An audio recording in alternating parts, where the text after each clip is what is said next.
There's a big hoopla on Twitter, on the internet, all over the place about Michael Vick's story written by Touré in ESPN.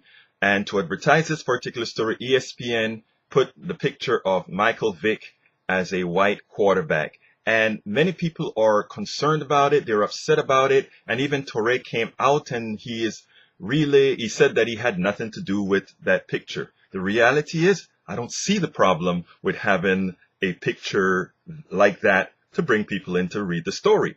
Now, that said, I didn't particularly like the story because the story in trying to be post-racial, I think, was relatively racial. It actually stereotyped a lot of the things itself that people think about the black family. I think, first of all, the premise of Touré's story is all wrong. He said in his story that we shouldn't even consider the possibility of Michael Vick being white because likely, given his experience, he would not even be a quarterback, or there's a potential that he would not be a quarterback. So being black changes what his whole outcome would be. And I agree with that. However, the fallacy in his story is that we're talking about him being a quarterback. Whether as a black quarterback or a white quarterback, justice would have been different for him. In this case, with respect to the dogs, I really don't know. In America, people really love their dogs. In America, some people treat their dogs better than they treat their children.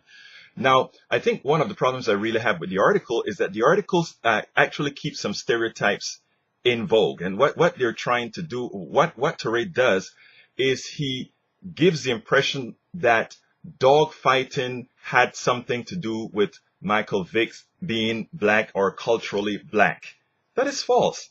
Maybe he needs to visit Hicktown, USA, and watch how many of these other people from other races in other socioeconomic domains treat animals, play with animals, buckshot animals.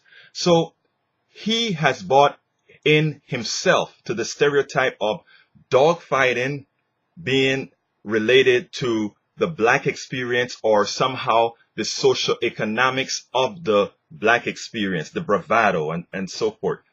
No, the reality is, in writing an article that could have said much more with respect to the justice system and athletes, I think he bought into the same racial stereotypes that any other writer, whether white or black, would have brought into the system.